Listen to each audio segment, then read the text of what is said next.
Hi, this is Joe at Pecan Lane. Today is Sunday, January 28th of 2024, and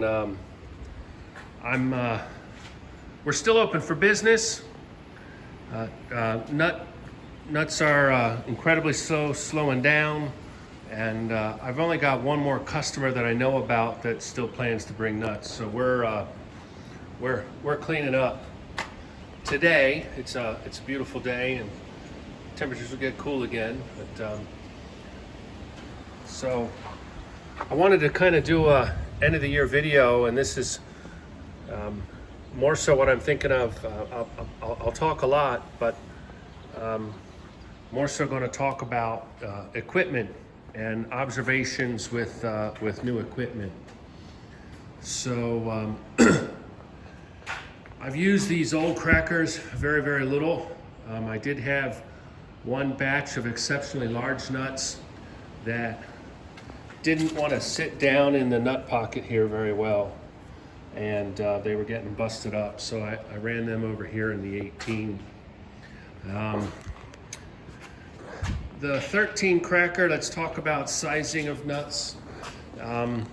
I ran most of the smaller nuts through here. This is a size 16 chain. I ran most of the smaller nuts through here, and they came out reasonably well. There was probably two batches that I wished I'd taken the time to run through the smaller cracker. And so what I ended up doing for customers, particularly folks that weren't in a hurry, is I'd take a couple handfuls and I'd run them through here, and I'd run them through the air cracker and see what happened. And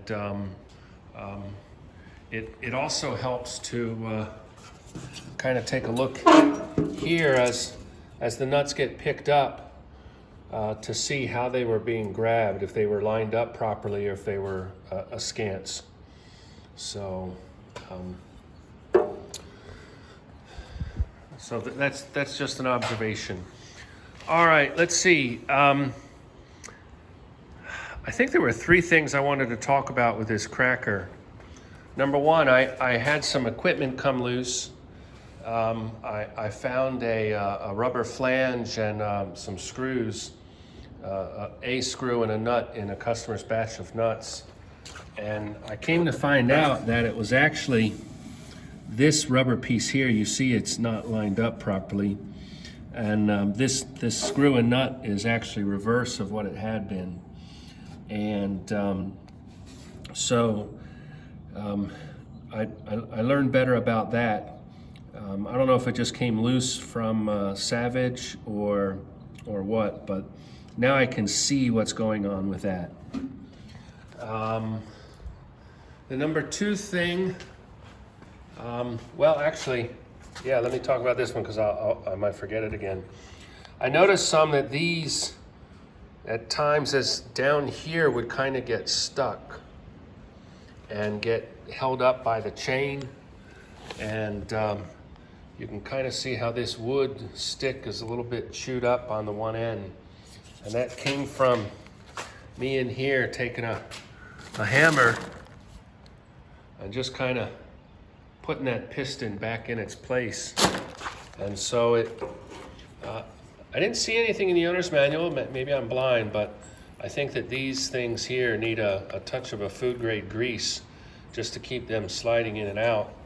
And I think normally what you do is this reset is to get that back in, and my reset pressures are what they're supposed to be. So taking a look at some oil on here should really help. And then I noticed I was having some problems with this switch. So this is a safety switch.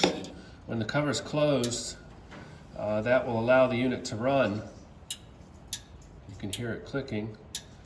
And when it's open, it will not run. And I was having a tough time getting that to be reliable. And I actually had a roll of duct tape here and was taping that down.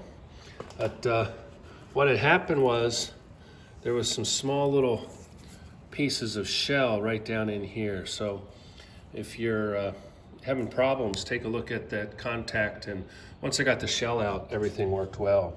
So the four things I really learned about this is it does a reasonable job on small nuts, but my customers deserve my taking the time and seeing if I can do a better job on the old-fashioned cracker. This needs some lubrication. Keep an eye out here for loose shell, and keep an eye on your nuts and bolts here. So also these all kind of look alike, and over time I had to go and read up on my owner's manual. This is actually a water release, and so that's a water trap, and these two are oil. And Savage says that was a food grade hydraulic oil. It really looks like mineral oil, but I bought the oil from Savage. This table really worked out great this year. It helped keep a lot of sand out. Now you see I've got stuff stuck up here if you haven't seen this before.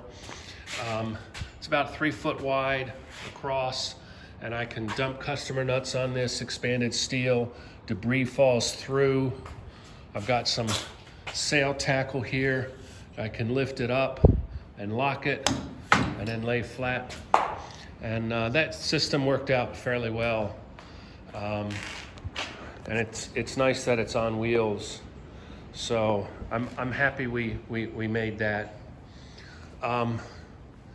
Shelling, I remain excessively happy with the fan we've got for pulling stuff out and keeping some of this dust to a minimum. And you see, this is the amount of dust that I've got from 100, 200 pounds I did today. And I could maybe tighten this up a little bit. And I've seen someone who puts an outlet hose connected in here, drawn up in, and that would probably keep down with some of this heavier dust. So I did not use the sizer at all this year. I'll probably still hold on to that. If I sold it, I'd regret it. No plans yet to sell the old crackers. Expansion or plans for next year. I'm probably going to stay steady with equipment. I've been spending money a lot, and I'm not carrying any debt for this, but the tax man would probably hate me if I kept spending money. The automated systems sure are nice, but I'm not seeing any difference in quality. I have had some back pain this year, my low back. So when you lift here, there's a bit of twisting to dump your buckets in the top. So maybe long term, I'll end up with some kind of solution to convey nuts up there. We'll see how the back pain goes. I'm happy with the compressed air. Things were a little bit quieter in here. And so that's about it. If any customers are watching this, I do have my freezers full of nuts, and I'm selling excess now at a steal of a price, and trying to get rid of them. I guess one other thing to talk about as far as I did have some tractor issues this year. So this is the tractor I use for my shaker, and I ended up having to get a new fuel pump. I put a lift pump on myself, but it's got a new fuel pump. That hurt. And I had some leaking oil around this PTO shaft. And then we can see here that that's still leaking. Keep an eye on that going forward. All right, well, that's all. And we're going to start transitioning to maybe some travel for enjoyment. We'll still crack if people bring nuts. What nuts are coming are looking very, very dry. Quality's a little bit dropping off. Not really seeing any mold or mildew yet, but nuts that have been on the ground are going to be bad. And it's time to start thinking about fertilizer and grafting and making sure I've got supplies set up for the year.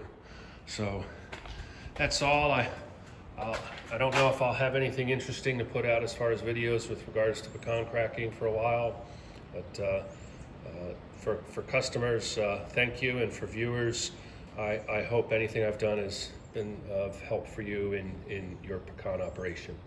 Thank you.